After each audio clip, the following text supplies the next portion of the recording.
Hi guys, this is Brian with Red Dirt Cryptid Investigations.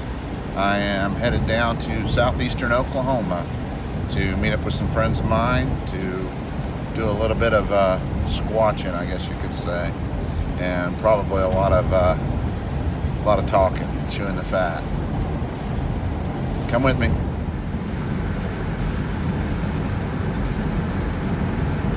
It's actually foggier than it looks on the camera. Dang, I should look at the camera instead of the road. It's really foggy, but in case you can't really tell from the video, it's actually weird. It looks better on the camera. Anyway.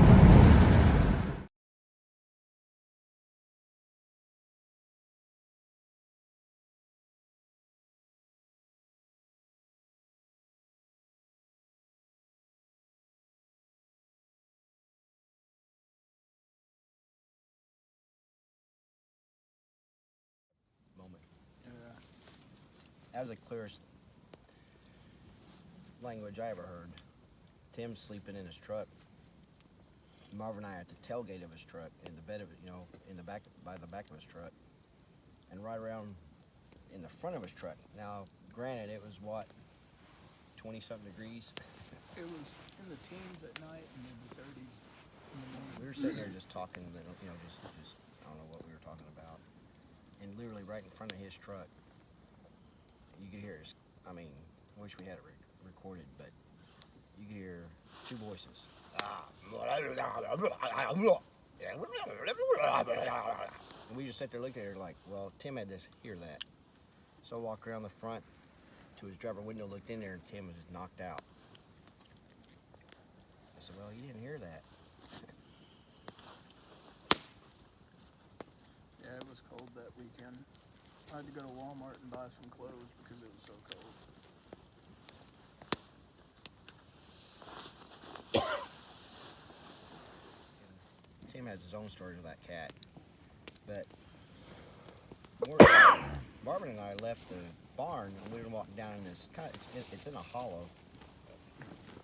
You can't see the hand in front of your face, and there's some logs down there you can go down there and sit on. And it was cold, and it was no moon. So we got down there and I just sat down. Marvin was sitting right where Hawk is sitting next to me. Next thing you know, I thought the chainsaw slayer just opened up on it. Marvin jumps up, screaming. The cat jumped up on his back. Oh my God. What I could see was in a flash, Marvin reaches back and grabs that cat as he's trying to run, and he's screaming, the cat's screaming. He takes that cat, and you see that cat go through the woods. But the cat had followed us all the way from that barn down there, and that was probably, I don't know, that's probably a good,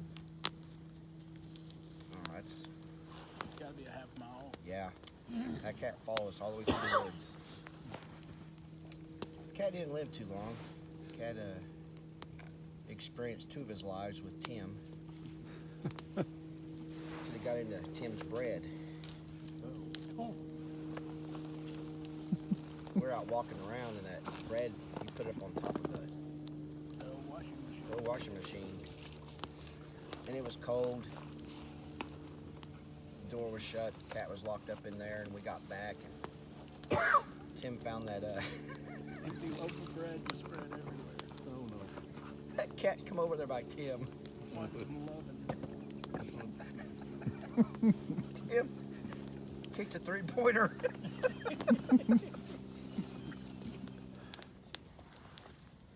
So other than peacocks and roosters, which if you guys haven't seen Troy's video of the rooster, what else other kind of animals have you heard them imitating other than, of course, the owls and stuff?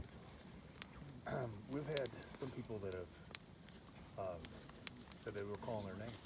They'd wake them up dead asleep in the middle of the night in an RV over here. It's calling. One lady said it was calling her name. That's scary. Well, they were staying here on the side here. Well, last night I was standing down there, Yeah. and I swore Jim over here hollered my name. That's why I walked back over. And not one person over here said they heard. Nope.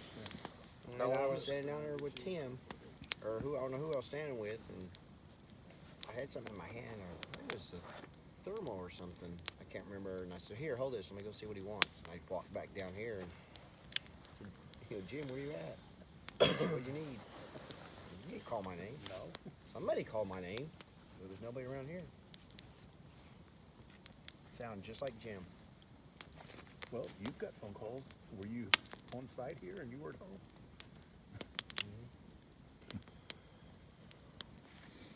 Yeah, and then these guys sometimes they'll hear me make a call out there in the woods, and I'm like standing right behind them. Oh, right here. And then I have heard it. I think we were by the A-frames that day, and it was back up on that.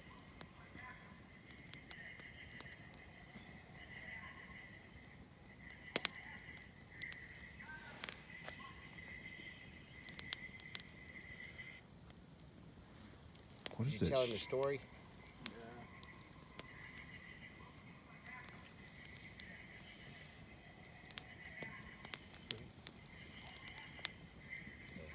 Being in Arkansas. What is that shaky sound? That's It's crickets. it's crickets. Recording. Oh, It was the recorder he set on the picnic table there at the Board Camp Crystal Mine. And we went up to bed.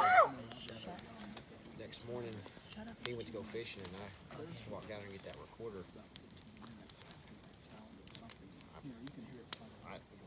I looked everywhere. I looked all over the ground. I knew where he put it.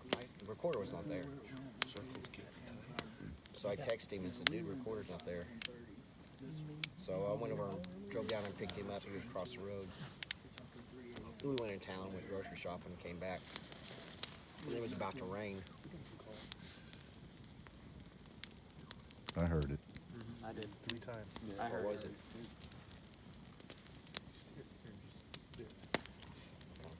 They were moving. I heard movement down that way, but I couldn't find anything.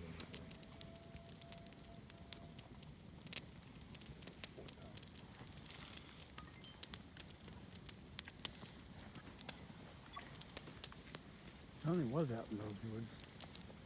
That came from over there. That's not. It's coming up on top. That's what it sounds like to me. I can hear it good.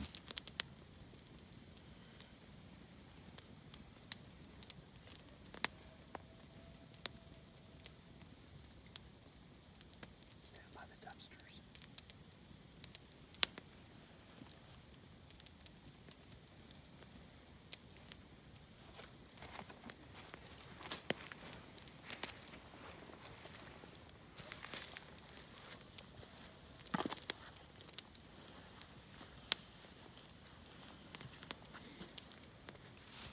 Guess he didn't want to finish my story. It's already heard that story before. I gotta admit, that was pretty intense. Yeah, that was. Hey, what's up, Squatch Ranger YouTube channel? Got a special treat for you. Got Brian with the Red Dirt Cryptids Investigations. He has a YouTube channel. He's going to be, I'm pretty sure, broadcasting the same thing, so you're going to get a double dose. But we're at Honobia. We're doing an investigation. We're doing a weekend expedition, and tonight was night 1. We went down into the bottoms behind our cabin. And what'd you think of your first night? What happened?